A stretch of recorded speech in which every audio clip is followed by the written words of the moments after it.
Does that interfere when I just put another screen on top of it? Can you still see my slide? Yeah, no. Please take that screen out. Are you just broadcasting now? Okay.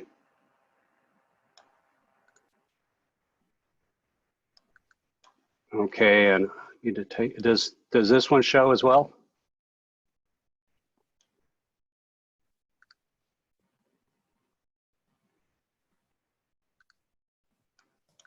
It doesn't show. So if you have a second screen, that's good.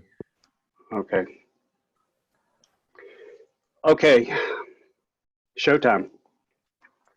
How many people are in the guest room? 132, and it's live now. Okay.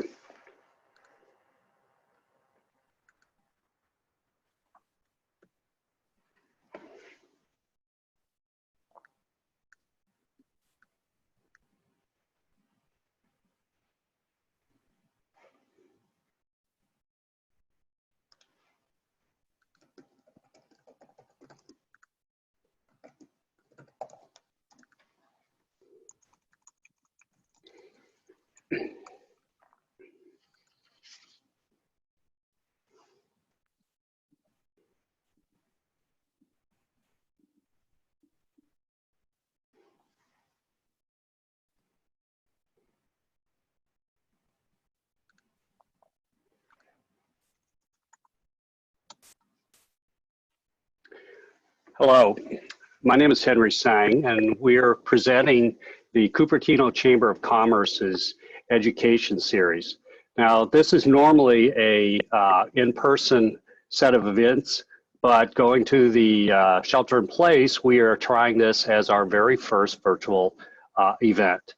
The event is being recorded, and we are hoping to have it available as soon as or shortly after the event finishes. Let's see. Today we're going to try to address a number of different questions. Some of these are ones that we think are evergreen questions that happen on a common basis every year. There are common issues, misconceptions. How do I do a good choice for a college? What are the alternatives? But some of these are actually going to be very specific to this year's conditions with the COVID-19. So we expect this to be a very active discussion, and we encourage you to actually participate with the Q&A. This event is sponsored by a number of organizations, and of course the Chamber of Commerce is the hosting organization. We'd also like to give special recognition to the medical staff, the local government, and essential businesses that are helping our community. And in particular, we'd like to make a call for support of our local businesses. There is one of the things that you can do as a citizen is actually do the thing with the contribution for meals.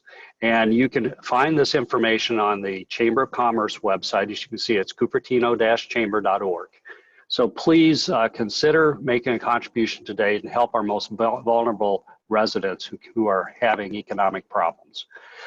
Today's agenda, we are going to start with an introduction and talking about some housekeeping events. We will then go to panelist introductions.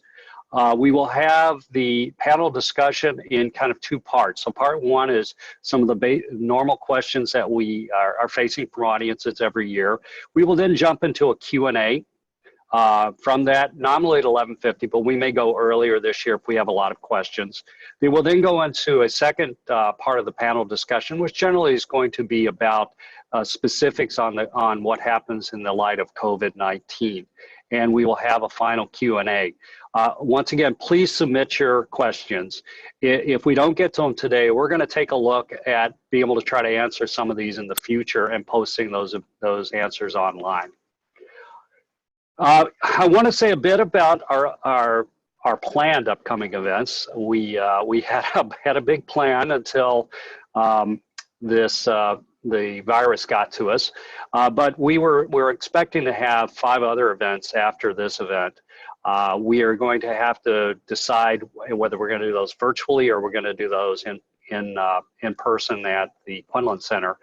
But there's a good set of these events, and people generally find this to be extremely useful in their decisions towards working with their students on college decisions and to go beyond college.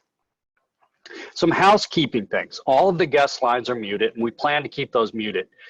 There are two functions that you can do. One is the Q&A function, and if you look at the bottom of your screen, if you mouse down at the bottom of your screen, you'll see a set of options pop up. One is Q&A.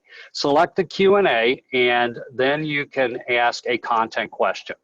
If you're having problems, then click on the chat option and send a message to Chamber. And Anjali Kosar will try to help you with that. Today we have 3 panelists and a moderator. Purvi Modi from Inside Education, Cindy Zhao from Springlight, and Eric Aragon from Deanza College. I'm the moderator, and I'm from the Cupertino Library Foundation. Our director producer today is Anjali Kosar, who is the executive director for the Chamber of Commerce. So we have some pretty high talent for that director position. And we have our Q&A director is Ajit Jain, who is with the Inside Education, is also one of the co-owners. Let me just I'll hand it off to the other panelist to introduce himself. This is me, still with the gray hair, except it's a lot longer now. And I am a resident of Cupertino since 1987 and a retired tech manager. I work with the Cupertino Library Foundation. We do two or three types of things. One, we're an advocate for the library. That means we can speak for them when they can't speak for themselves. Presently, we are helping to push through the library program room expansion, where hopefully this series will be starting in 2022. And we have, in the past, we've done other things. So the teen room that's there is something that we got started. And we've also were the ones pushing for funding for longer hours. We do a series of programs, including this series, and we also provide funding. So you can thank us for all of the chairs and tables in the courtyard. That was the most recent thing we just dished money to. With that, let me hand it over to Purvi. Hi everybody. My name is Purvi. I am a local girl. I grew up here in the Bay Area and went to college at UCLA for my undergraduate, and then came back up to the Bay Area for graduate school. I did a master's in education and later my MBA. I have been doing this work for a very long time. It's really exciting for me. I love working with students. I love really helping them to navigate this process. And Inside Education it's a company that Ajit and I took over in 2004. And so we've been very happy to be part of this Cupertino community for so long, guiding students through a range of different scenarios, college, but also really thinking about helping them to develop the skills to be successful in life. So that's just a little bit more information, yeah.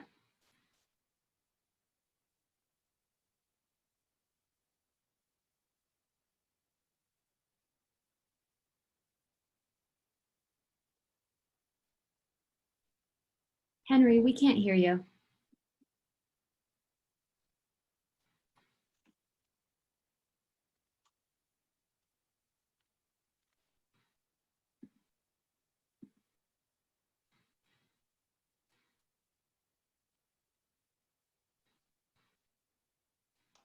Sorry, it took me a while to try to find the unmute because it's not normally where I'd find it.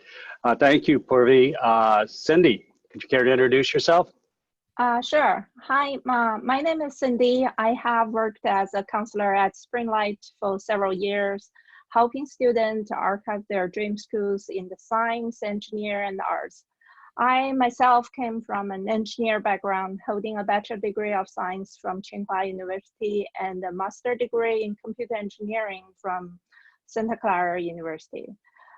With nearly 2 decades of the industry experience at companies such as Oracle and VMware, I'm very familiar with not only student school ranking, but this company's internal rankings and hiring patterns as well. And our Springlight Education Institute is a team that is dedicated to excellence in service, whether it's in teaching or guiding students. We provide a multitude of educational service from colleges advising to tutoring in order to better prepare and further your children's education.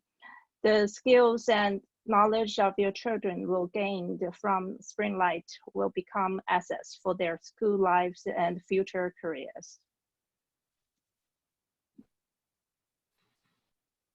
Thank you, Cindy. And last but not least, we have Eric Aragon from Deanza College. Eric. Hi, everyone. Hi. Hi, everyone. My name is Eric Aragon. I'm the Director of Outreach with Deanza College. A little bit about myself. I'm a transplant to the Bay Area, but you know, I went to community college in Orange County. I got my bachelor's from San Diego State, and then my master's from Northern Illinois University. I joined the Deanza team in 2013, and since 2015, I've been working on with the outreach department, trying to create access for all high school students to try to attain a college education. Deanza is a great place to be. If you don't know about it, it's in Cupertino. We're tops in transfer. We're among the top, if not the top, in the state for students that want to transfer to the 4-year.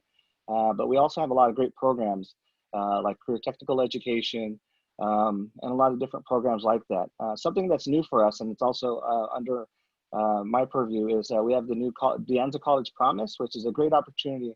We're providing free education, so you're able to attend your freshman and sophomore year free, and then we'll give you actually $1,000 toward your books. Something that's new that we started last year, so it's really a great opportunity for students to get a great education at no cost for students. So Deanza is a great opportunity for students that are wanting to go to college and get a great education. So. Boy, you know, college wasn't even free when I was going to college back in the 70s. I mean, yeah, this is very interesting. Yeah. Okay, let me, let's see, get my mouse up here. So once again, hold on. That was at the very end. I don't know why it skipped. Well, we are going to get into the main part of our discussion. Let me go back. Boom, boom. And I'm going to start it off by asking the panelists some questions. I'm trying to figure out how to stop sharing. There it is. One of the most common things that we hear, and the reason we started this series, are some misconceptions about the college admission process, the whole type of solution of which college is a good fit, and what to think about afterwards. So I'm going to ask the panelists to go around and just name off a couple of the common misconceptions that they feel are commonplace. Purvi, can we start with you? Sure. I think one of the biggest misconceptions people have out there is that the school that a student attends is going to be a defining factor in their life and in their future. And one of the things that we always work on with our students is helping them to find a list of schools that's a really good fit for them. Taking brand name out of the equation to start with, it may definitely be part of a student's criteria, and that's absolutely okay. But really thinking about where is a place where you're going to thrive, and that's the word we like to use quite often. And for us, that means where will you be successful and where will you be happy? And to us, you can't have one without the other. And the idea is that a student can go to college to find and develop the skills that will help them to be successful throughout their lives. So rather than, people often come in with like their US News and World Ranking report and be like, I'm gonna apply to these schools. I'm like, great, let's rip that up. And I've actually done that with families and say, let's talk about you and let's talk about what might be a really good fit for you and why, and then accordingly find a school that might be appropriate. So that's, I would say, one of the biggest misconceptions is that there's just so little information out there about how to find the right fit for a student. Harder in these days, to be honest with you. Once students can actually visit, but not impossible. But thinking about that, I think, is a primary should be the primary factor for families. Cindy, what are you seeing with the students that you'll deal with at Springlight as misconceptions? Since we are in Cupertino and most of our local parents are tech background, and most of the parents want their kids also to work as a tech engineering. So I want to share a story of my daughter, and I want to let people know. So they're the kids, they have their own interest. They choose their own lives. You can do whatever you want, but it's their lives. So you need to focusing on what they are liking. So I want to share the story of my daughter. She is like many other her classmates, did a variety of extracurriculums when she grew up, such as playing piano, tennis, math enrichment, or even competitive gymnastics. One by one, they fell off her schedule until only one art remained. She is always like drawing, as while we may not have thought much about it at first. We did send her to a drawing class once a week, which she really enjoyed it. One of the early signs that drawing was special to her was when she was in the middle school. As a friend's piano concert, we had bought the flowers, but we still need a card. Being short on time, I asked my daughter to make a card herself. Within 10 minutes, she has designed a beautiful card with the black and white piano keys as the theme. After that time, I encouraged her to design cards for different events and holding and every year. So she'll design different cards for her teachers and friends, or even, besides doing the design the cards, she do the school t-shirts or friends' birthday gift. So at this moment, it's very clear that design was not only an extra curriculum for her. So after her junior year in high school, she enrolled in a design summer camp where she learned what so-called real design was. She's very excited about the potential of the subject, which I asked her. So she told me in her own words what she said. I found out about design through a pre-college program, which appealed to me and my background in art. At pre-college, I was introduced to design thinking and human factors, and it was interesting to try to design with the users in mind. Users all across the world have experienced the poor designs that decrease the productivity and workflow, but being able to design a better UI is something I would like to pursue. Now she's nearly finished her sophomore year at the industrial design major. She's really enjoying her time at school and has earned many distinguishable awards in her class. Some of them provide her the opportunity to meet industry experts or attending the design conferences. So if we look at designer already in the workflows, they have the choice to join companies in a variety of fields, including the big tech giants like Google's and Apple's. Even fintech companies like Robinhood also have risen the popularity due to the focusing in design, and even more traditional banks like Capital Ones and Chase have realized the difference a good UI makes in customer acquisition and retention. Design as a whole is a very versatile major and open many paths. The doors you will open are limited only by your creativity and imagination. So follow your heart, do whatever you like. This will, good in your future. So this is what I want to tell the student and the parents. Yeah, I think that's an important message, and thank you for sharing about what your daughter did. If for some of you who attended our series last fall, you may have attended the November event where we had Ru Sung, who was also a Lynbrook student, who was an art major, and she went to UCLA, and she's actually a senior user interface and user experience designer at Google. By the way, I know that a lot of parents were going to push for tech because we came from tech, but one of the things that she told us at that point was that there's a lot of the new considerations for hiring engineers even on their creativity factor. That's what differentiates them. It's not exactly what tools or how they program. So that's really good. Hey, Eric, let's ask for you. What do you see as the misconceptions that you run across? I think some of the misconceptions. I think college itself is. I know there's this pressure to have your major coming in and having very specifics. I think one misconception I think is that I think, in my opinion, I think college itself is a time to explore different interests and different values and even career paths. I think sometimes it's very challenging for like freshmen when they come in, or high school students as they come in, to have it all figured out. I think a lot of times when you're in college, I think the average data says that you'll probably change your major probably 3 to 5 times, which I think that's what college is for, is to kind of really figure out what you're interested in, what you like, because college is really about exploring, and on top of that, I think another piece too, while you're in college, I think is also about exploring and getting internship experience. I think when you're joining the workforce, it isn't just that paper degree that you have with the big name on it with the degree. I think you also have to get personal experience on how to develop soft skills, because I think those are the pieces that when you're interviewing, those are the pieces that employers are looking at.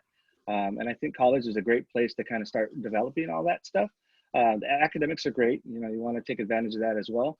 But you also want to start getting involved in other things. And I think that's where Purvi was also talking about, also fit when you're looking at colleges and universities.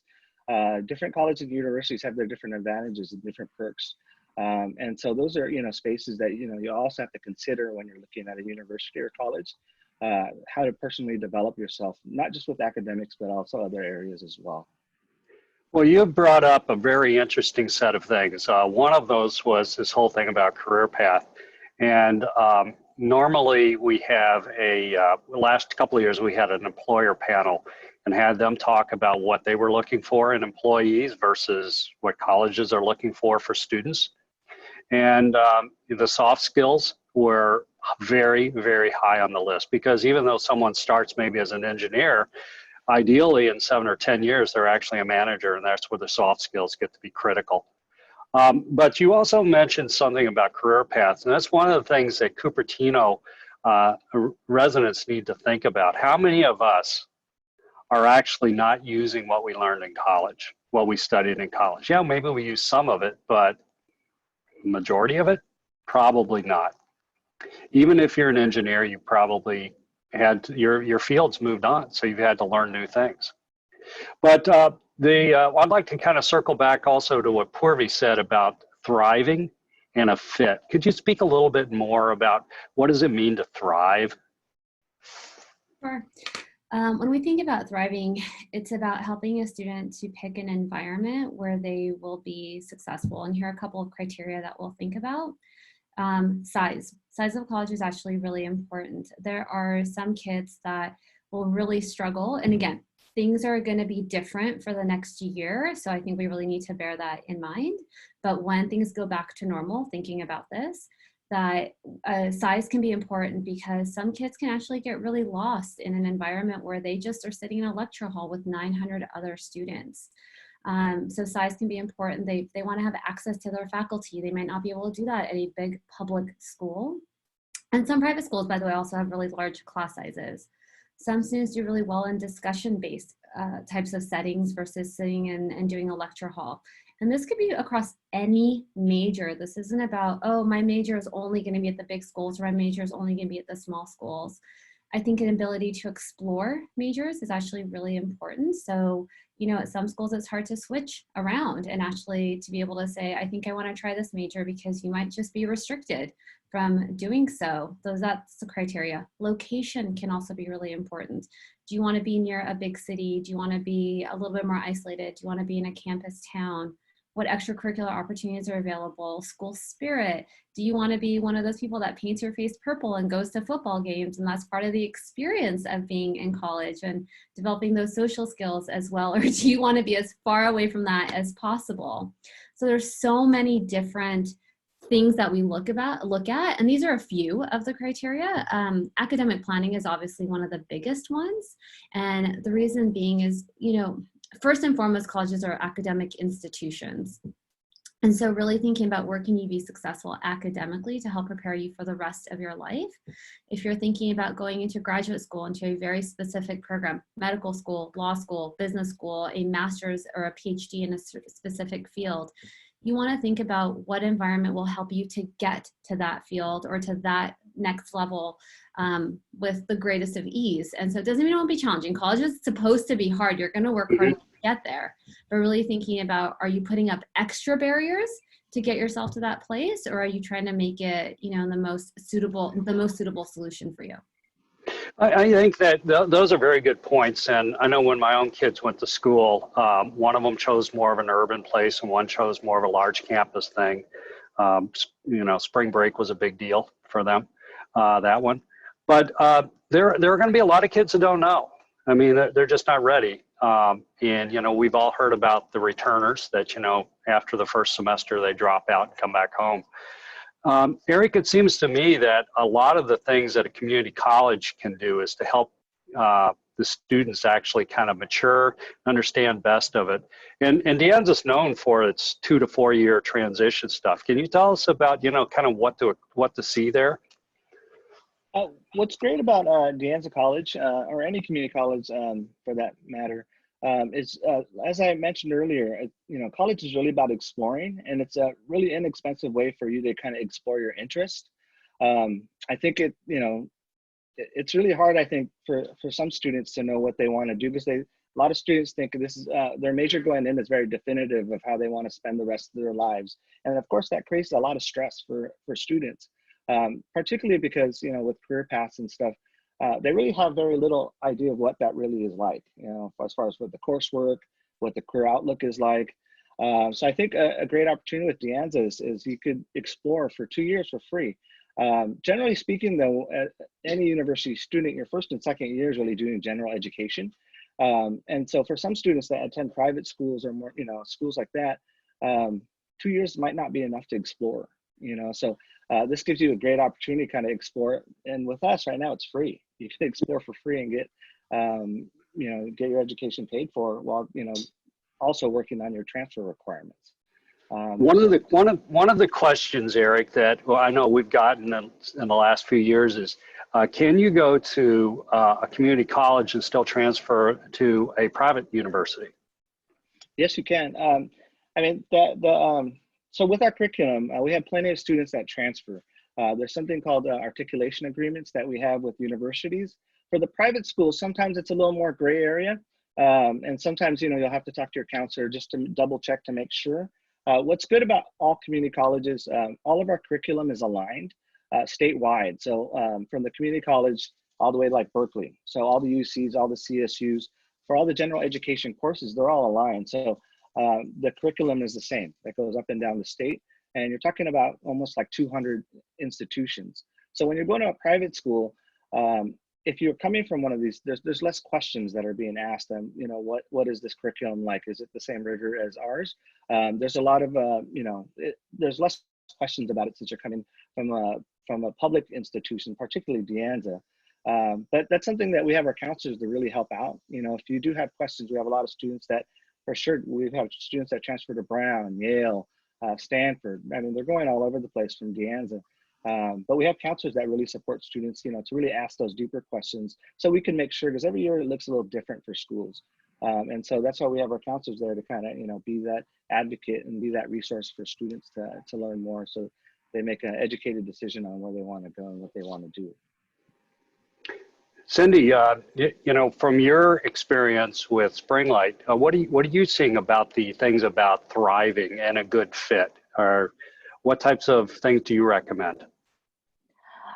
Good fit, I mean, is first of all, is the student must like their careers.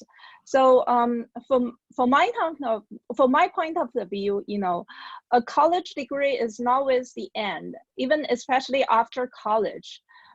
Plenty of people end up with a job they love. They're nothing to do with their college degree. So I did some, yeah. That's true. It's yes. I did some research before, you know, I come to the meeting. So let's see. This is from the U.S. Department of Education released their latest finding, the percentage of the college student who switched their majors. According to a brief report, 33% of students in four-year college who started college during the year 2011 to 2012 school year end up changing their major, and roughly only 9 students who were pursuing a bachelor degree changed their major twice. So not only once, it's even twice. So, and also it is a student who select a major in STEM major were the most likely to jump up to a different major. So all this means even though the parents ask their student to learn all this kind of stuff in the middle school, once they're in college, it's their lives. They can, and currently the college is very easily to switch the different majors. So just follow your heart, follow their students' heart, I will say, to do a better job, and then you will find a better job, and also you will have a better life. You know, it's one of my daughters started off as a bio major. She loved bio. Monte Vista High School had a fantastic bio program at the time. And she found out that she hated to do experiments. And so we had this tough decision during her sophomore year to change majors. She loved math. And I must tell you, though, in her career, she's doing nothing math related. But she's doing well, right?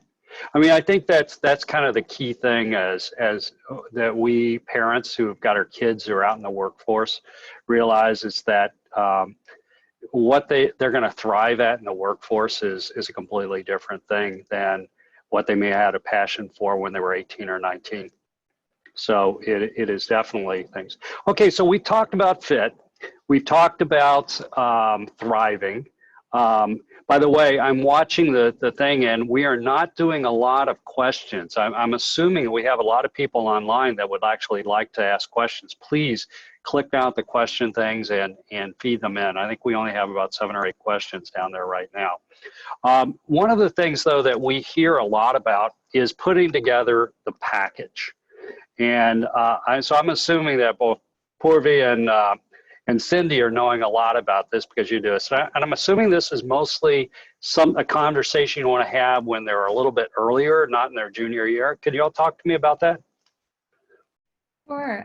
We actually don't like the word package very much at all, to be honest with you, because it assumes that there's this nice little neat box that we're trying to cram kids into, and that if we do that, they're going to then successfully get into X, Y, and Z college.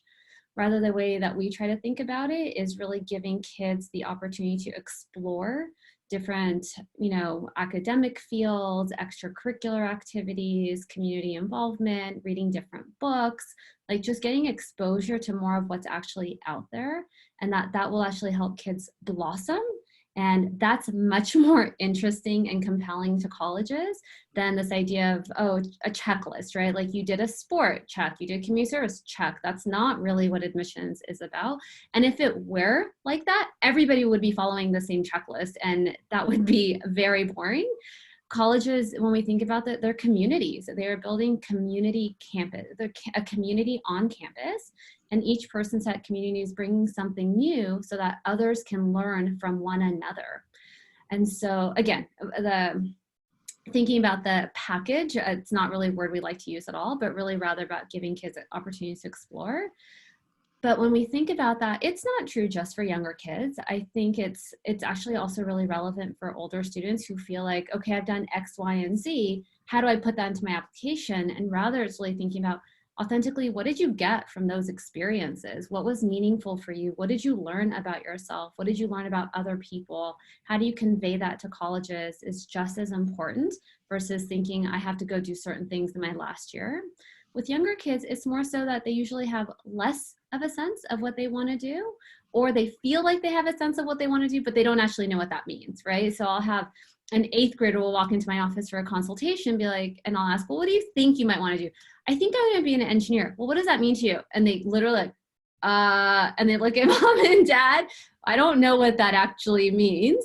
And it's okay at that age. It's just because they're young, and everyone asks little kids and young kids, what do you want to be when you get older? And the answers change from I want to be a princess and a fireman and a chef to actually choosing career paths, but they still have very little information about what those things mean. So for younger students, again, and not everything is about career path and academics, but it's about giving them exposure to understand what do these things actually mean. And that's true for my juniors who walk in and say, I want to do computer science. And I say, well, why? And they really don't know why. They also need to explore just as much. Doesn't this really mean that they need to actually know more about what the careers are about and what the jobs are about? And it's really kind of ironic. Here we are in Cupertino. It's probably one of the most tech-heavy things for parents in the valley, right? And quite frankly, their own parents or their friends' parents could be actually helping them understand this stuff. And yet this seems to be a big gap. Any suggestions you all have on how to deal with that?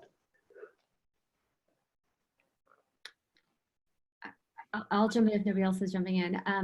I think that one of the bad things about Silicon Valley, and I love it because I grew up here, but it has such a myopic view of what is success and especially when we think about technology and engineering. So there are multiple engineering fields out there, but most kids start to gravitate towards computer science because that's what, they do their computer science classes when they start, when they're so little, and they kind of grow up doing that stuff, and they get this feedback from everyone in the valley, like, oh, you want to do computer science? Okay, good. And we keep feeding into it, but really they might not understand what do I do with it. So I usually tell kids, I'm like, computer science is really, it's a tool.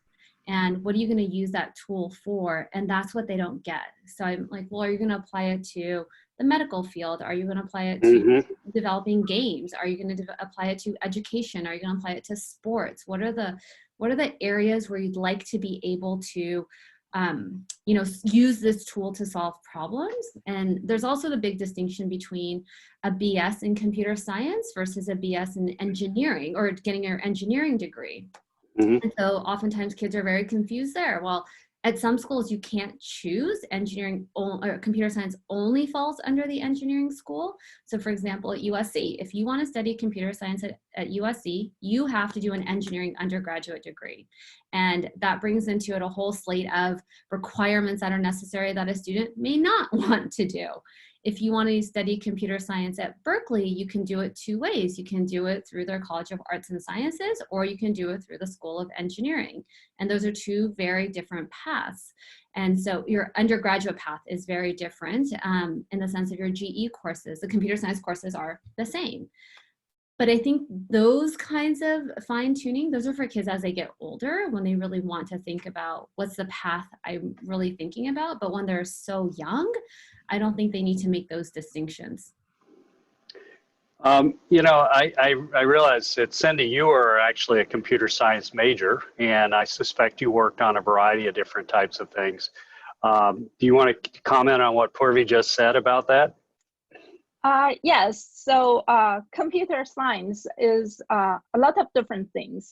Even though the student at the high school students, they're learning computer science. Okay, by the way, my son graduates from the year, has a computer science degree. So when he was in the college, after 2 years study at computer science, what he told me is that, Mom, what I learned computer science is not what I think when I was in high school. So, and now he's working in a big company. And if you're asking what he learned, from the school, and he will tell me, the school learned is a little bit different than what he works. So basically, even though you are learning computer science at college and you're learning at high school student, as a high school student, they're totally different than what you worked at later on. As Purvi said, first of all, you need to find out what's the career you want to working on. Is the pure computer science or computer science as a tool for different field? That's totally different. I think that's a very important thing, is that people are going to need programming skills in many, many different areas. And so while you could decide to go after computer science, and maybe you want to do academics computer science, right? But it's a base set of tools. And what we're seeing in industry is that you need people that can do different things. It's because you got to answer that question, to do what, right? And so as Purvi said, it could be for medical, it could be for sports, it could be for, Tesla. At Tesla, you got to be able to know mechanical, electronic, as well as programming. I mean, I know that at Deanza College, Eric, you deal with, you have a variety of different programs, right? In fact, you're well known for like even your auto mechanics programs. How do you all advise students in that area? I think some of the stuff that we when we're advising students for you know, whether it's engineering or any kind of tech field, is start exploring with your courses. I think one thing too, with a lot of students that are maybe even computer science or engineering, I think one of the things that students start to learn too is when they start taking the courses, are these even interesting to a lot of them? I think that sometimes, you know, a part where, okay, I could do this. I just don't find this interesting, you know, when they get starting to do their physics and all this stuff. And so I think a lot of it too is also, we, at our college, we also have like Google, we also have like panels and stuff for them to actually talk to industry professionals. I think that's also a good way to kind of understand career fields as they're going into them. Because our career center, also our STEM center, you know, they have a lot of panels and they bring professionals over, so students have a better understanding of not just, you know, on paper what, you know, what their career may look like, but they really have a better understanding of what the career outlook is like. Because I think one thing too, especially with a lot of tech or even any kind of STEM or just careers in general, they're always changing. You know, they're constantly changing, and some of them just kind of just, you know, go away. And I have an example. I have a friend. He did aerospace engineering because at the time it was very popular. And then so, but the aerospace industry, it shifted and it left the state. And so he had to find a different career path, you know, and so he continued with it, finished his aerospace engineering degree, but, you know, he had to find a different path, and, you know, and so I think when we're working with students, all paths aren't always linear. There's always, you know, some, you have to be prepared, and I think it's good also to have a better understanding of where it is that you want to go. And I think with a lot of our programs, we try our best to prepare students, not just with the technical piece, but also the real world kind of piece, for them to have a better understanding of a direction where they may want to go, or where they're going. That sounds right. And, you know, by the way, by the time you graduate, your kid graduates from college until they retire, they'll probably have 5 different careers, all right, 10 different careers. I mean, the things change a lot faster than it did for us older people. Anyway, I'm going to switch gears a little bit because COVID-19 has got to be one of the dominant things that people are worried about. So what I'm going to do is actually kick off a little bit with some COVID-19, and then we're going to scoot into a first set of Q&A. But first, Purvi, can I ask you to tell us what you're hearing from the schools so that people have some context? Yeah, I think the situation obviously has changed so many things for students that are graduating from high school, as well as for younger students in high school. Just to address the class of 2020 first, because those kids are getting ready to jump into college, but things are very likely to look very different for the fall. There are schools that are already mentally preparing, not mentally, they're preparing in multiple ways for classes to be online during the fall. So UC Berkeley, for example, has stated that they will definitely be offering online courses during the fall. Whether they are able to also offer offline courses, they don't know yet. But they do want to offer this option for students that might just not be able to get back to campus. They might be international students or families who have said, we're not going to let you go back to college until we feel safe with that happening. That being said, tuition is not changing. So the tuition rates are going to be the same. The University of Chicago has said the same. They said, even if our classes move online for the fall, our tuition rates are going to be the same. And there are multiple different things that are happening here, right? It's when we think about, like, you know, not the Legos, but the little dominoes falling, is that the colleges have to continue to have their operating budget. So for students, we are preparing all of our seniors right now with the possibility that classes will be online for the fall. They will not be starting college in a traditional way. And that's something we're just keeping up with on a day-by-day basis. Colleges are hoping, but they obviously will have to follow state mandates. For younger students, there have been some things that have been happening. And just to know, everyone to know, this is a very fluid situation. Colleges are having to put together these plans because it's important for them to have a contingency plan. The colleges are so focused right now on the class of 2020 that, with the exception of having made some comments about testing optional policies, et cetera, they haven't really transitioned to really think about heavily the class of 2021 and beyond, simply because their hands are full and they are dealing with what they can deal with right now. Classes here are, have, for most public schools in the area, not all, most public schools have gone to pass fail. And I think that's going to have an impact on how kids feel about their GPAs and what does that mean for their summer plans, do they need to take classes, et cetera. The UCs and CSUs have mentioned that they're going to be test optional. So now kids are wondering, do I still have to take the test or not? Their extracurricular activities have either moved online or have been completely canceled. Summer programs have either been moved online or have been canceled. The one thing I would say, and I'm sure we'll talk about all of these as we're going through the Q&A and as Henry is directing us, is that the criteria for college admissions is not going to change. So what I mean by that is what colleges will be looking for in their students is not going to be different. How they get to that information might be a little bit different.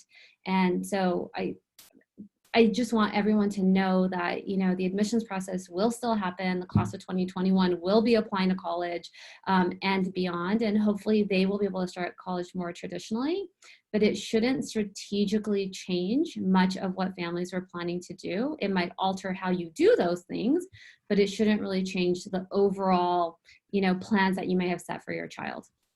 And this, the shelters and everything that are going on, we don't know what's going to happen in the fall and through the next year, but it's quite likely by going into the fall of 2022 that we're back more to a normal situation. So things are they're unknowable at this point. They really are. But Eric, you have, you're with a school. So what are you all thinking about in terms of that? So for us, and this is like Purvi was saying, it's kind of a fluid situation, and a lot of it's there's a lot of unknowns. For us, we will be continuing our distance learning throughout the summer, and then for our fall, it's still to be determined because we're still trying to weigh out what's happening with the COVID-19. And so at this point for summer, we'll still be doing everything remote. Instruction will be remote. All of our services will continue to be remote. And we're really kind of on standby for the fall. And I think this is the same situation for a lot of colleges and universities. My wife works for the CSU system, and they're on standby as well. A lot of them are preparing to also do online instruction for the fall, which also includes us, depending on how everything works. So she was just on a call yesterday where they were discussing it system-wide for the Cal State University system, and everyone's really just on standby. So I think the experience for fall will be a little different, with the expectation that instruction or, everything may still continue to be online for this fall. Eric, we've heard from a number of places that parents who have sent their children away to schools out of state are rethinking whether they'll keep them there and they'll bring them back into state, which, and that's going to be up and down a range, right? But it generally there's an impact which starts up at the UCs and the CSUs and the community colleges. How is Deanza situated to handle a larger load? Are we going to be topped out? No, as far as for the community college, Deanza itself was designed, to support like close to 30,000 students. So we do have the capacity for that because our role is really to serve the community and what their needs are. So I was talking to my wife about this earlier. All the four-year universities are expecting that they'll probably take some loss as far as enrollment, just because of the unknowns of having students come in. But yeah, as far as for Deanza's capacity, we do have the capacity to serve all those students that are coming in, because that is our role, to really serve the local community. And so, yeah, I mean, a lot of this is unknown, but we're preparing, just like all colleges and universities are preparing for the unknown. But for us, yeah, we've spent a lot of time in the last month or so preparing for an influx of students as well. and how to meet their needs as well, like doing everything virtually, which includes all of our services. We've moved all of our services virtually. Of course, there's some kinks that we still have to work out because this came so abruptly, but our goal is to do wraparound services for all students. Great. I'd actually like to shift over now to take a look at some of the questions from our audience. Here's one of them. It's like, how will colleges calculate GPA considering this semester will be pass-fail for many high schools? And I'd like to actually add on to that because someone else wrote in about how that will relate to their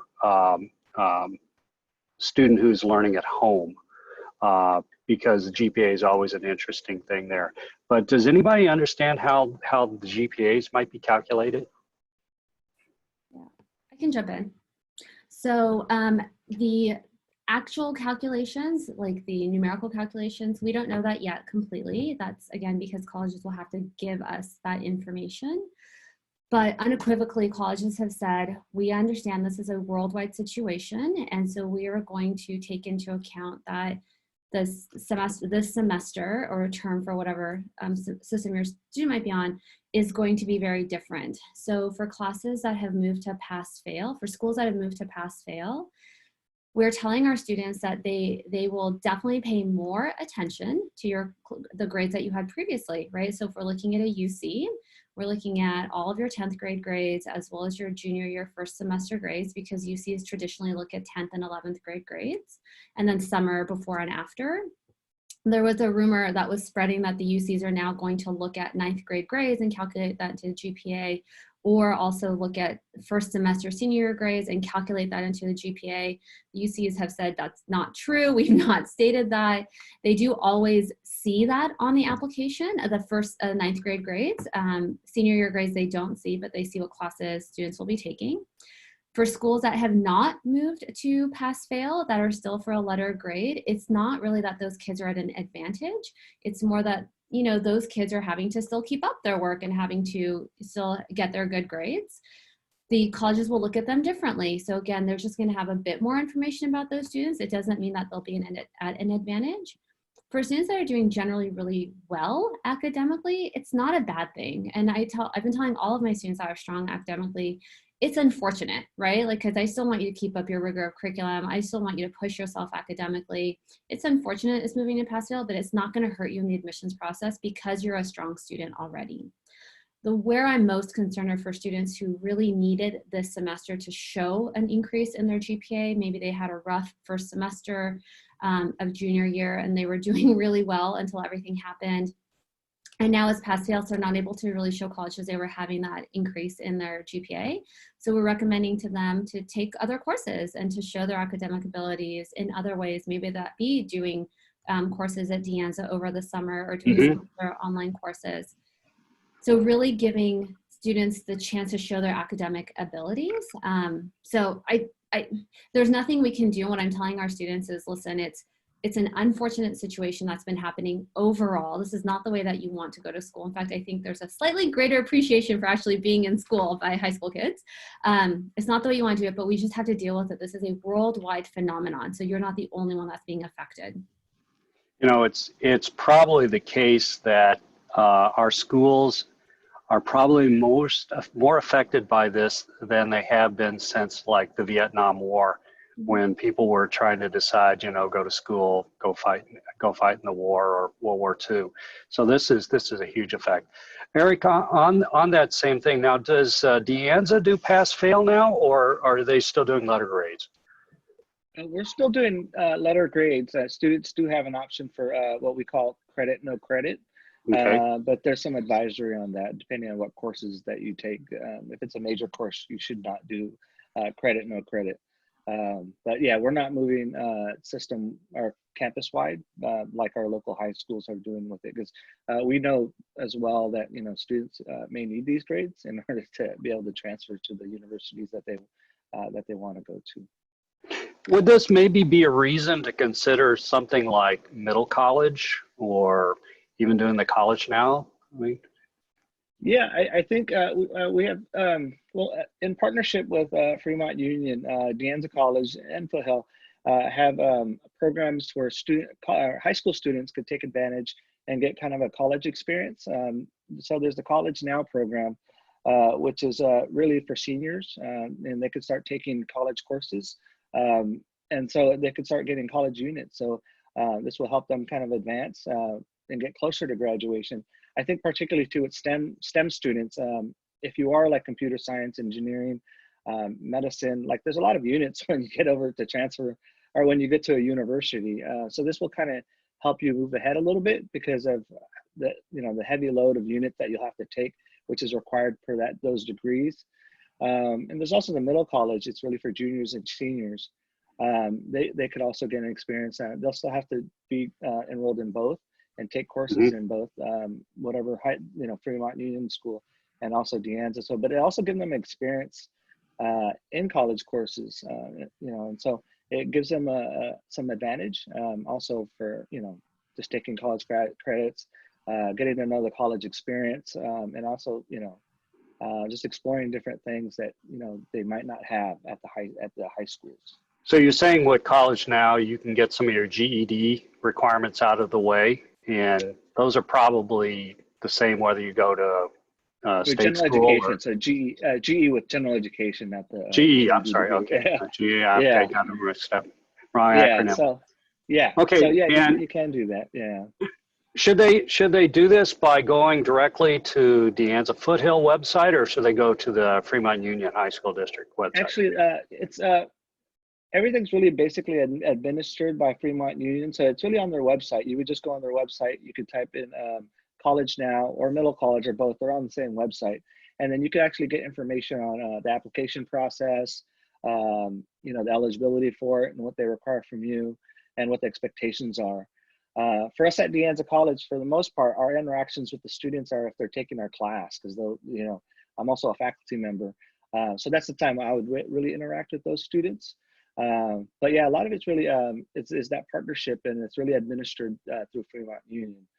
They have actually their own team of teachers and counselors that are housed on our campus that support those students. Okay. So it's a great partnership. Yeah. So parents and students, if you're interested in that, definitely approach the high school. You can start with your high school, or you can go call the district. Let me go to another question. This one is how. Yep. Sorry, just to jump in. So the process is already finished for this year. Okay. So those students would have started that process earlier in this calendar year, January, February, March. So this would be really for younger students looking at starting not in 2020, but starting fall of 2021. Right. So if I'm a sophomore and I'm going into my junior year, one of the things if I look at is, do I really want to have my junior year possibly be pass-fail at the high school, or consider doing something in thing? But you would have to be 1 year really.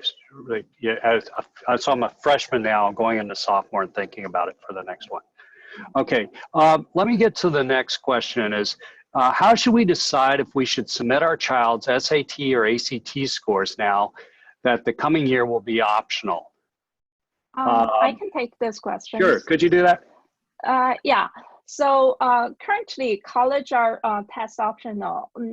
If all the college are test optional, so they will think about some good decisions, what they will make it. Among some of the devices are the better quality of application submission, including the probably recommendation letters will be more fitable for the more student, and all you will reconsider the leadership or competitions and everything else. But still, going to the college, the main job for the student is study. At this moment, I remember only MIT saying SAT2 is not required. Even UC says the testing is optional. But for us, I'm still thinking you are not the person who, even though you apply for MIT, you're not only apply for MIT itself. So for MIT, like for example, the SAT2, it says is not required. For MIT student, SAT2 test is not considered at all. They will consider others, like researchers or test competitions and everything. So for most of students, I think test, even though it is college setting, is optional. I believe this is the main thing to separate you, to be let the college consider you what's the levels you are. I still suggest all the students taking the test, no matter if it's optional or not. So, Henry, we can't hear you. sorry, dyslexic. If I've taken the test, then it's strictly discretionary for some of the schools whether to submit it. I'm assuming if that is discretionary, they may not even be looking at those tests. Does anybody know how that works? Yeah, if I could jump in for a second. So Cindy brought up this really good example of MIT, and I know it's a very selective school that, you know, many kids don't get into, but to really explain that more broadly, so MIT went from this very extreme of saying they were the only school that was left that's saying we require subject tests, we require math level 2, we require a science subject test, to now saying we're not even gonna look at them at all. For all other schools that took subject testing, they are, as of now, saying, we'll still take it if you're gonna send it to us. And so, and for certain majors, it's actually really important to submit. So if you know, we've talked about engineering a lot. If you're applying for an engineering or a super competitive major, it's still really important to show your subject test. When I go back to this idea that they're still looking for the same criteria in their students, you want to be able to give the colleges as much information as possible. Now, this is for class of 2021 that, you know, these testing policies have shifted, but we don't know what's going to happen for 2022. For most colleges, they've only said it for 1 year. We don't know what's going to happen for 2022 and 2023 and beyond. And so it's going to be an experiment. But one concept we talk about in our office is relative to your peers. Now, most of our juniors are done with their primary testing, so they might still have, you know, a subject test they want to do as optional. But if your peers are going to be submitting this additional information, they will likely get rewarded for sending in this additional information. And, you know, the testing optional policies is also really been put into place to make this an equitable admissions process for next year. There are kids who have been told you're on vacation for 5-6 weeks until our school can figure out how to do online learning. And there are kids who do not have access to tutoring or to the internet, and to be able to do online test prep even offered for free through like Khan Academy. And so what colleges are saying, we don't want to disadvantage those kids anymore than they might already be, and we need to make this an equitable process. So we're going to hence move to test optional for this year when things are changing. But we have to think long term about what might actually be happening. Okay, now that's so the subject matter tests are really important for certain types of degrees, you're right. But what about the general, you know, an ACT test or the SAT ones? They're not required. Should they submit those? Yes, I think they should submit it too. Okay. It's as Chloe said, you know, you are competing with your peers. If everybody else submitted, you are the person not submitted, they will see, you know, you will not get the benefit from that. Let me just add in one thing. It depends, very honestly. So we're giving advice that's very general and holistic right now because we're not talking to specific students one-on-one in this setting. But I have been telling some of my students that 2021s that I already know you were only going to be looking at schools that were test optional across the board, right? Like our whole plan was that we're going to be looking at these kinds of colleges for you. Now there's less focus for the SAT for you. I would rather you spend that time on other things that could be much more valuable for you. So it really does depend on very individual situations. Speak to those things. What are some of the things that can be more valuable? Oh, I mean, you know, it could be that a student is saying, I'm going to take that time to do an online course. So for those kids, it's usually that testing is very difficult for them, right? For multiple different reasons. It could be, it's just testing is hard. It could be a learning disability that makes testing really difficult. It could be an illness. It could be, again, multiple different things. I don't want to, you know, bucket everyone into one group. But things that kids can do, I mean, their extracurriculars, yes, have been changed, right? Like they can't go to club meetings, they can't play sports. And I think our athletes have really been affected by this closure. But they can do things that are still meaningful to them. So whether it is at home, they are, you know, taking online courses. There are universities that are offering, there are 400 universities offering free online classes, not for a grade, but just for a kid to say, wow, I've always really wanted to study the history of rock and roll. I can do that now through this major university. That's cool. Like, I want to know that you're interested in the history of rock and roll. That makes you more interesting than an SAT might make you. It might be that kids are still, for athletes, they're still working out pretty heavily, just in different settings. They might be doing community service. They might be tutoring younger kids online. They can't meet with them in person, but maybe they're tutoring them online. For the kids that love coding, there may be, I have kids that are literally going and building these graphs and charts around COVID and the information, because they're like, they want to do data science. Here's all this data that they get to go mine through and build graphs and algorithms around. Like, that's amazing. And there are a ton of opportunities that are still available to students. So I'm telling all my students, like, the stuff that you really wanted to do that maybe you didn't have time to do before, let's find ways for you to actually do that now. Yes, new situation, new circumstances. We have to be more creative, and that's okay. But colleges are really going to reward the kids that are doing something active during this time.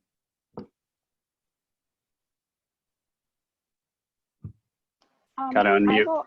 Go I ahead. I will add something on that. Yeah, for sure. So if students interested in sports or arts, music, they can more focusing on that. But still, you know, on the college application, there is one thing you need to report your test. Even though it says optional, there are still spaces you need to report your test. So I suggest that for the common students, you know, they still need to take the test if they want. Okay, I think this whole thing about that Purvi brought up about, you know, using this effectively, basically, is that, you know, the one thing I would add to it, just as we brought up before, is understanding what the careers are.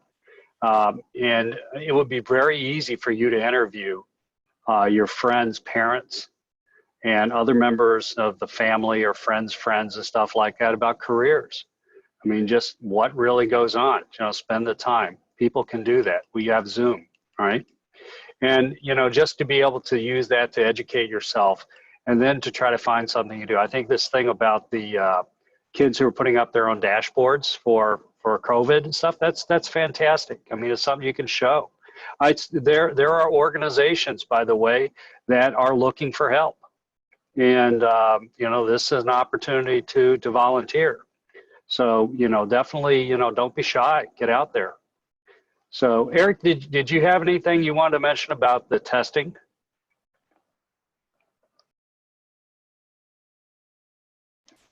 You're muted. Okay. Yeah, sorry. As far as testing, I mean, for us, we don't, you know, for community college, for anyone to be accepted in community college, our minimum requirements are really just 18 or a high school diploma or have a high school diploma. So for us, you know, this the ACTs or any of this stuff is not really relevant for admissions into any community college, but also Deanza College. Oh, I have to unmute too, yeah.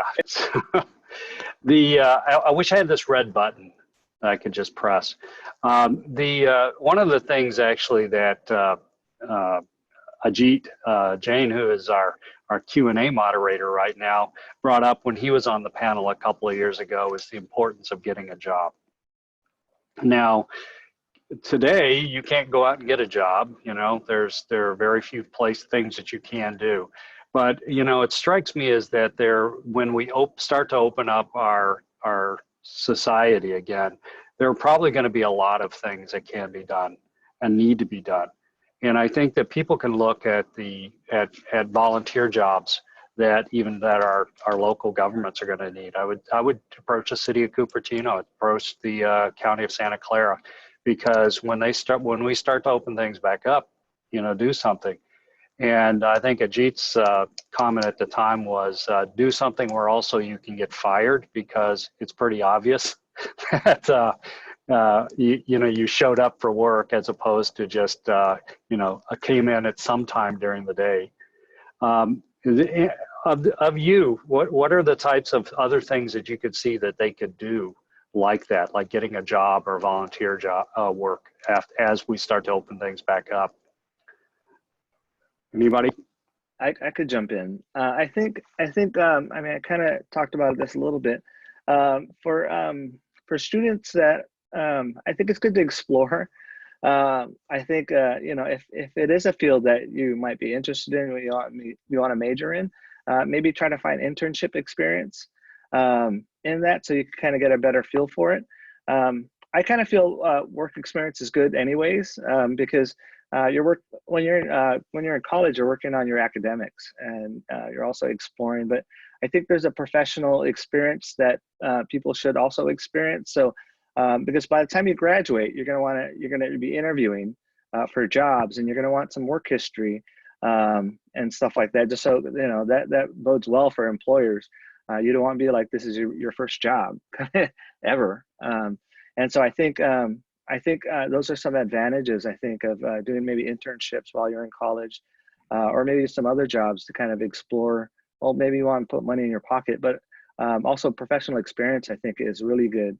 And also like leadership experience. If people that are working, they tend to know how to work in teams much better in a professional environment. I think that's key for the workplace, because it's not enough to kind of show up to an employer with a piece of paper that says you graduated from XY school, please hire me. There's you know, that's normally for us. I've been on a lot of hiring committees for Deanza, for administrator all the way down to like a staff position.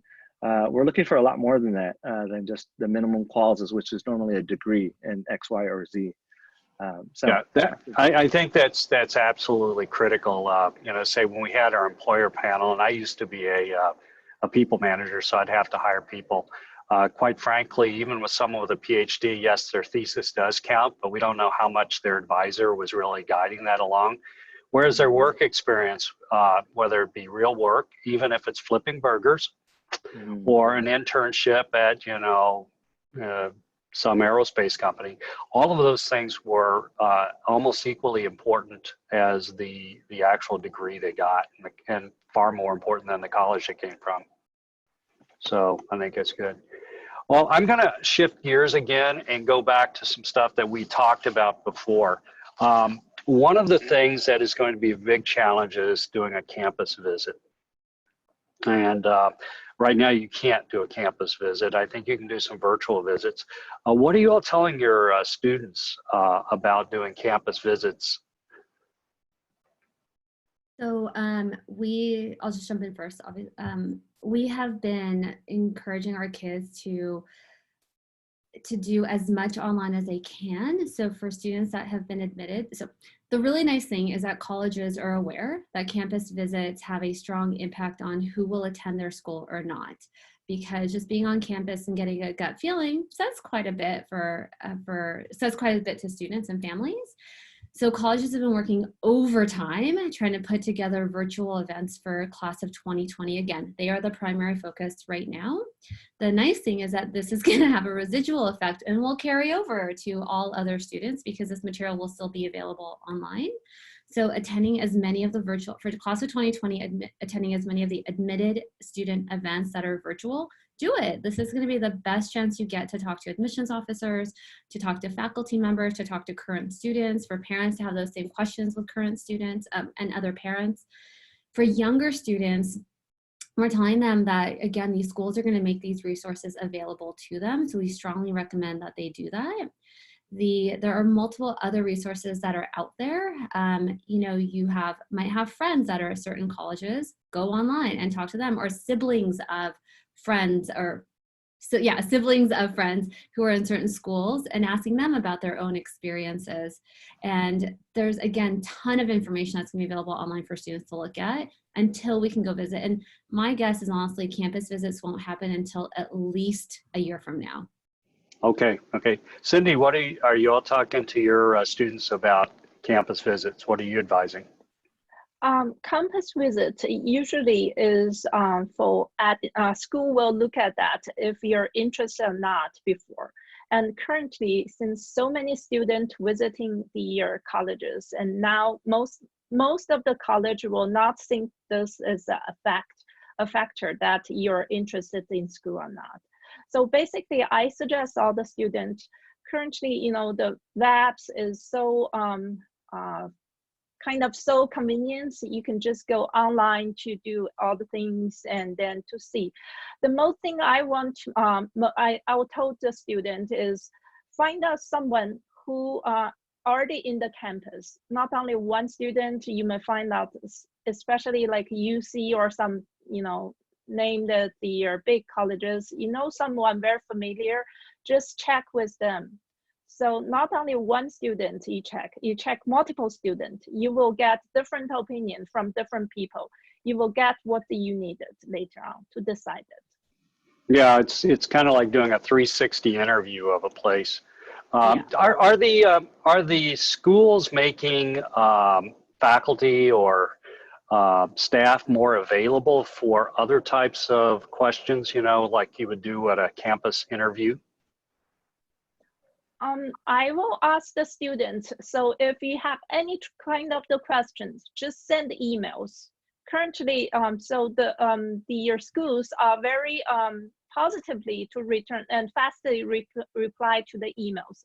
Any questions, don't hesitate to send emails to the school if you want to get official things from the school. Purvi, you were going to weigh in on that one? Yeah, I was going to say something very similar, is that colleges are trying to make as many resources available to its students and admitted students in particular, to encourage more and more students to be able to attend. So I can't tell you that every faculty member is going to be available, definitely not, but they are definitely trying to make more faculty members available to answer questions that are appropriate for them to be able to answer. I'd actually like to, we've got about a little less than 15 minutes left. I'd like to go and see if we have some other questions. Let me see from what Ajit has fed me. He has got a bunch here. There are a couple of them here about internships and how to build it up for summer programs. Do we know if there's any type of new clearinghouse or way to look for this, or do you have to go look for internships at every single place? Has anybody seen any change happening in that area? No, yeah, I haven't. I think with the shelter in place has been challenging for everyone. I think even just with regular employment. Yeah, I think that's, yeah, I don't have an answer to it at this time.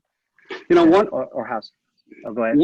One of the things I've actually looked, and it's been about a year, but I looked at the Deanza College postings for internships. And if people haven't done that, they should go look at it. The one thing I think high school students and parents need to understand is that there's a pecking order for how you would choose someone for an internship. And I would, if I were hiring, I'd much rather have a college junior than a high school junior to actually do an internship. You know, this is meant to actually get something done. Companies don't put internships out there just to contribute to educational purposes. They're usually using it to get a job done and to consider hiring. But if you could still take a look at the internship postings, a lot of these places, get a general idea of what they're looking for.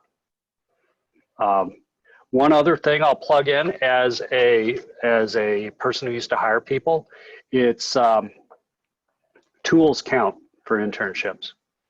So knowing how to use Excel extremely well, how to do macros and things like that makes you a much more valuable person. Or if you know how to use MATLAB or Mathematica or something like that. These are the things that the universities, the real companies are looking to hire. Let me take a look at another one. We talked about the testing. Let me go to this one, hold on. If many current seniors want to take a gap year, will it reduce the number of spots for the class of 2021? Eric, can you try to answer this? Can you repeat the question again, Harry? It's about a gap year. So if many students decide to choose to do a gap year, do you think that'll decrease the number of opportunities for the next year? You know, because everybody's kind of crowding together. Yeah. No, actually, I depending on what they do on the gap year, I think it'd be advantageous for them depending on what it is that they're doing. If they're applying to if they're applying to a 4-year, I mean, they'd still be considered a freshman. So if you were to do something like traveling, working on some personal development, doing internships, I think you could just make your package as far as your personal statement even better, especially if you're just focused on doing that. I think there's, you know, a gap. I think for some students, a gap year is good because that could help them kind of rethink what their goals are, where they want to go. Because I think sometimes, you know, transitioning from senior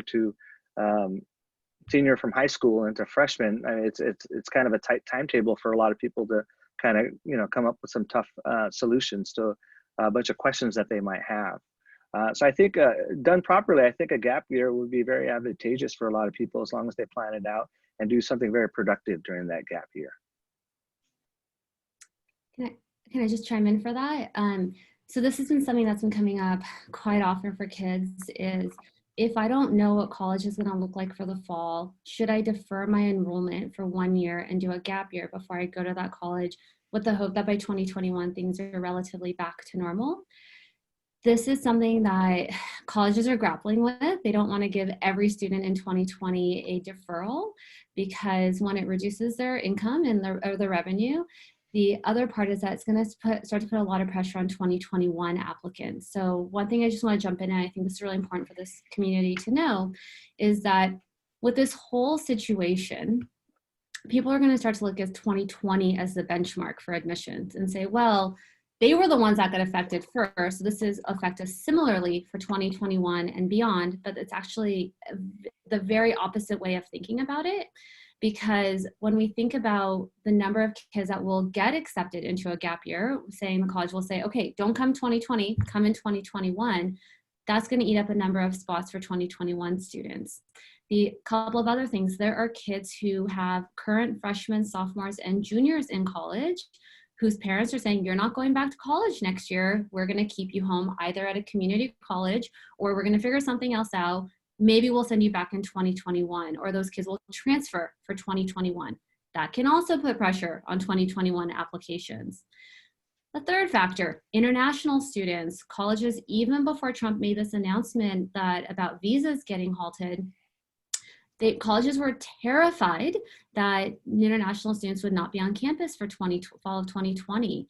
So if they're not going to be on campus in 2020, they will probably double down on the number of international students that they will want for 2021 because they usually pay full tuition. Sometimes they pay higher tuition, especially at public universities. And so that's going to put more pressure on 2021. Now, colleges have not come out and said how they're going to deal with all of this yet. So I think it's important to know that. But I have been warning all of my 2021s, you know, we need to bear all of this looking into the future when we're building out your college list, because it's not going to look the same as we did for 2020 and for students before that. And in all honesty, 2020 is, and not to say they're benefiting, but they're benefiting from the pandemic because colleges are going to wait list sooner than ever. And, you know, more kids are getting off the wait list before the May 1st deadline, especially families that can pay full tuition. They're benefiting quite a bit because they don't need financial aid. And so, and the number of families applying for financial aid who never applied before is increasing. So many things that are going in. So I'm telling my 2021s, like, we're going to be, ambitious as always, but also very conservative as we build out the list. Someone actually asked a question about, you know, looking at if there are opportunities. So the person was saying, I have a junior who has an average GPA and a full ACT 36 and a 800 SAT. Can they apply to a top school? But what I'm hearing you say is that 2021, there's so many things in motion, you just don't know.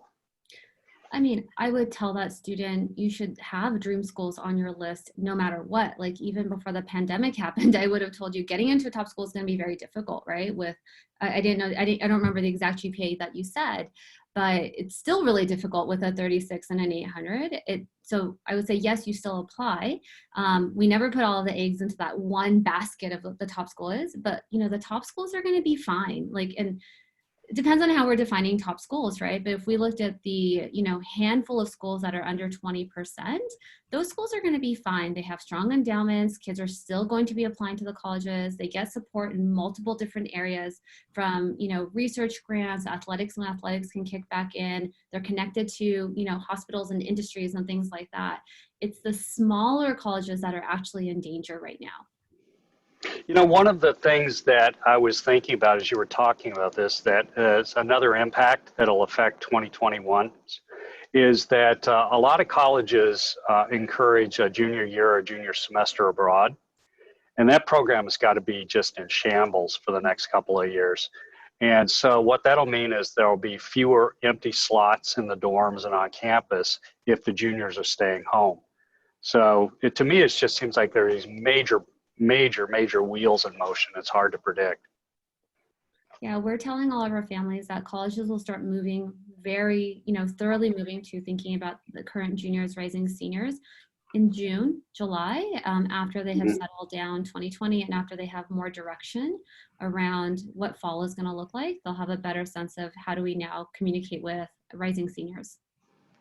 Okay, we have a few minutes left, and I'd like to do a wrap up. And the one thing I'd ask each of you to do is if you had one takeaway for the audience, what would that be? I'm going to start with you, Cindy. Sure, no problem. One takeaway. So for me, kids is your gift. So you are helping your kids. So build up the kids' positive personality trait is the most important things. Not only for applying for the college, also it's better for his or hers later on lives. The positive personality traits not only including, but there may be something you will consider the good things is first of all, and it's most important is being honest and taking responsibility, like compassion, patience, loyalties, and everything. They are all good for not only college and also for the good later on lives.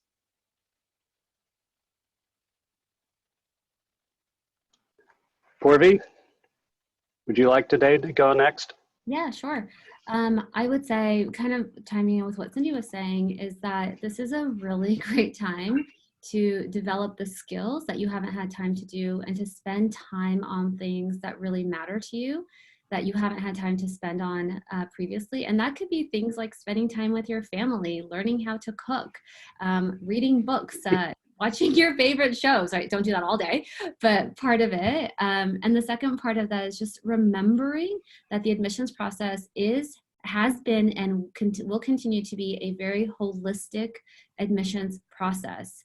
And the criteria that colleges will be looking for will still be very similar. So don't really feel like, if you're a younger student, that especially if you're 2021, that what you've done so far is suddenly going to get like totally upside down, and that that what you've accomplished will not get looked at positively. It definitely will be. Eric. You're muted.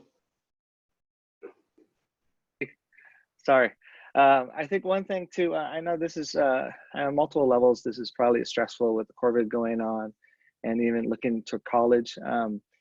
But I think with support, you know, from peers and attending these, you know, try to get as much information as you can and kind of trust the process. You know, like there's a million different great universities and colleges that you could end up at. So, you know, and they're all great for different reasons. I think just kind of trust the process, and sometimes our paths, you know, they go in different directions, just like what's going on right now.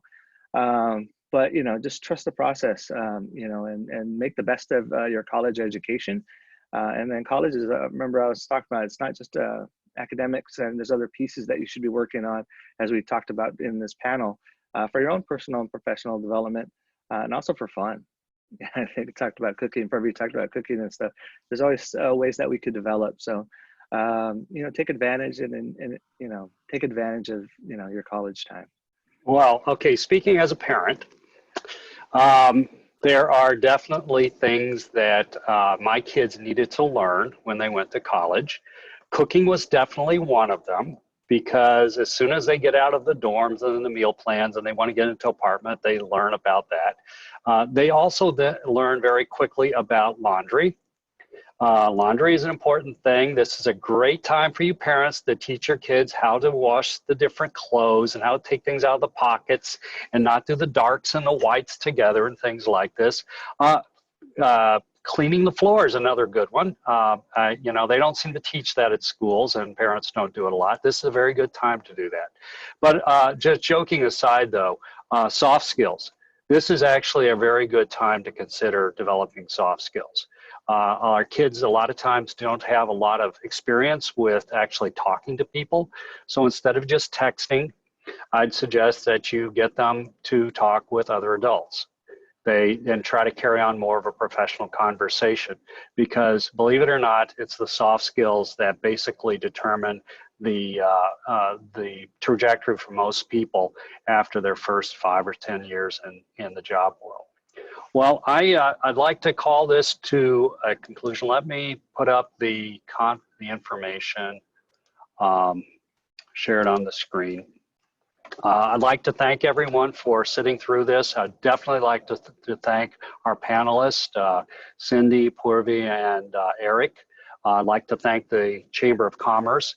If you are looking for more information, the Chamber has a webpage for the education series. You can find that on the Cupertino Chamber of Commerce website. And I'd like to finish also by pleading that you also help our local businesses. Go out, buy dinner, buy lunch, bring it home and eat it, go shopping at our places.